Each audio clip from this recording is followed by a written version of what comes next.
آپ کا سوال تھا کہ نشہ صرف شراب میں ہے کیا پینا چرس گانجا میں بھی؟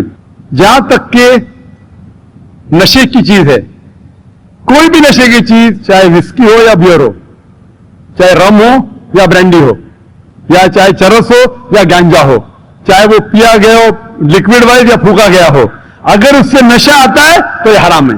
اللہ کے رسول فرماتے ہیں محمد صلی اللہ علیہ وسلم ابن ماجہ میں والیوم نمبر 3 چیپٹر نمبر 30، وہ فرماتے کہ anything intoxicates in large quantity is prohibited in small quantity. اگر کچھ چیز آپ کو نشہ دیتی ہے بڑی کوانٹٹی میں، وہ چھوٹی کوانٹٹی میں بھی حرام ہے. تو چرس گانجا سب حرام ہے.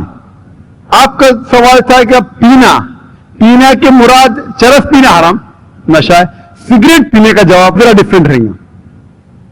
سگریٹ پینے کا جواب الگ ہے. جہاں تک کہ چرس گانجا پھونکنا یا نشہ برانڈی یہ آتا ہے خمر کے اندر حرام میں. جہاں تک سگریٹ پینے کا سوال ہے، پہلے علماء یہ کہتے تھے کہ یہ مکروہ ہے، کیونکہ حدیث ہے اللہ کے رسول کی کہ جب آپ نماز پڑھنے جاتے ہیں تو جب کاندا پیاز کھاتے ہیں تو سانس میں بدبو آتی ہے، اسی طریقے سے سگریٹ پینے سے بدبو آتی ہے تو مکروہ ہے. لیکن ابھی سائنس ایڈوانس ہونے کے بعد پتا لگتا ہے کہ سگریٹ پینے سے بھی سلو پوائزننگ، اور قرآن میں کہا گیا سورہ بقرہ میں سورہ نمبر 2 آیت نمبر 195 میں کہ don't make your own hand the cause of your own destruction. آپ اپنے ہاتھ سے اپنی قبر مت کھودو. ڈونٹ کمٹ سوسائڈ، اپنے ہاتھ سے اپنی قبر مت کھودو، یہ محرہ ہے. Don't make your own hand the cause of a destruction, اپنے ہاتھ سے اپنی تباہی خود مت کرو. تو اس سے پتا چلتا ہے کہ سوسائڈ آتم ہتیا کرنا حرام ہے. آج سائنس بننے کے بعد ترقی کرنے کا پتا چلا کہ after alcohol the second most damaging to health it is cigarette smoking. It is smoking, tobacco in any form. اور WHO کے مطابق ہر سال 40 لاکھ لوگ صرف مرتے ہیں سگریٹ اسموکنگ سے، تمباکو سے 40 لاکھ. اور اس کی کئی بیماریاں ہیں، آپ میں تقریر سن سکتے ہیں، ڈائٹری لاز آف اسلام. اسی لیے 400 سے زیادہ فتوے ہیں مصر میں، سعودی عربیہ میں، کئی علماء کے جو کہتے ہیں کہ سگریٹ پینا سلو پوائزننگ اسی لیے حرام ہے. تو نئے فتوے سگریٹ پینا بھی حرام ہے، اور نشے کی حالت کے اندر برانڈی وائن ایوری تھنگ چرس گانجا تو بے شک حرام ہے. Hope dance the question.